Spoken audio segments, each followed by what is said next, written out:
ఒక్కసారి కొమ్మూరి గోల్డ్ కి కాల్ చేయండి. తాకట్లో ఉన్న మీ బంగారాన్ని విడిపించి మార్కెట్ ప్రైస్ కి వాళ్ళు కొనుక్కుని మిగతా డబ్బులు మీకు ఇచ్చేస్తారు. వెల్కమ్ బ్యాక్ టు మనం టీవీ. నేను మీ పవన్ బేస్వాడ. మిలియన్ సంవత్సరాల నుంచి మానవులు భూమిపై నివసిస్తున్నారు. కానీ ఇప్పటికీ ఎన్నో ప్రశ్నలకు సమాధానాలే లేవు.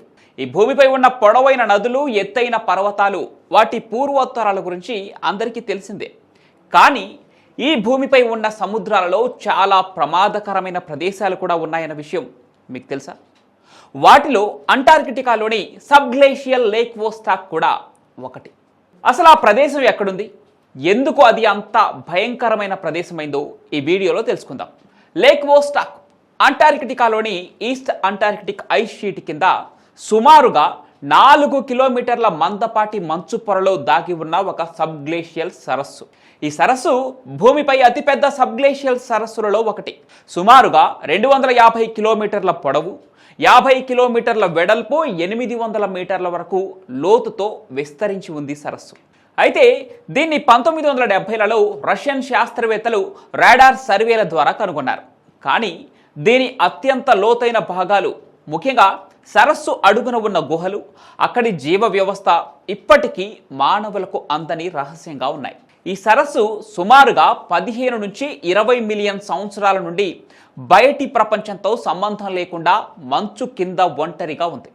ఇక దీని ఉష్ణోగ్రత వస్తే 3 డిగ్రీల సెల్సియస్ వరకు ఉంటుంది. కానీ అధిక ఒత్తిడి, భూ ఉష్ణ శక్తి వల్ల నీరు ఘనీభవనం కాకుండా ద్రవ రూపంలోనే ఉంటుంది. ఇక మానవులు ఇప్పటి వరకు లేక్ వోస్టాక్ యొక్క ఉపరితల నీటిని మాత్రమే చేరుకున్నారు. 2012లో రష్యన్ శాస్త్రవేత్తలు 4 కిలోమీటర్ల మంచులో రంధ్రం వేసి సరస్సు నీటి ఉపరితల నమూనాలను సేకరించారు. అయితే సరస్సు యొక్క అడుగున ఉన్న లోతైన గుహలు, నీటి ఛానళ్లు, అక్కడి జీవ వైవిధ్యం ఇప్పటికీ రహస్యంగానే ఉంది. ఎందుకంటే దాని లోతులను చేరుకోవటం ఎందుకు అసాధ్యం? మొదట మంచులో రంధ్రం వేయటం అత్యంత కష్టమైన పని. కారణం ఏంటో తెలుసా? రంధ్రం త్వరగా ఘనీభవనమవుతోంది. ఒకవేళ లోపలికి వెళ్ళినా -50 డిగ్రీల సెల్సియస్ ఉష్ణోగ్రతలో సబ్మెర్సిబుల్ సమర్థవంతంగా పనిచేస్తాయని నమ్మకం లేదు. ఇక లేక్ వోస్టాక్లో ఏ జీవులు ఉన్నాయో, అవి ఎలా ఉంటాయో ఎవరికీ తెలియదు.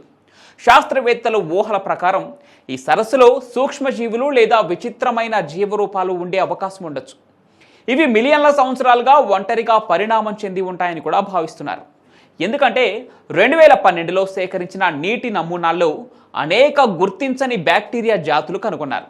కానీ సరస్సు అడుగున ఉన్న గుహల్లో ఏముందో ఇప్పటికీ ఒక రహస్యంగానే ఉంది.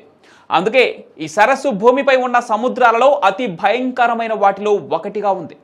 కొందరి ఊహల ప్రకారం సినిమాల్లో చూసే అంతరిక్ష జీవుల లాంటి భయంకరమైన జీవులు ఈ సరస్సు అడుగున ఉండే అవకాశం ఉందని కొందరు భావిస్తున్నారు.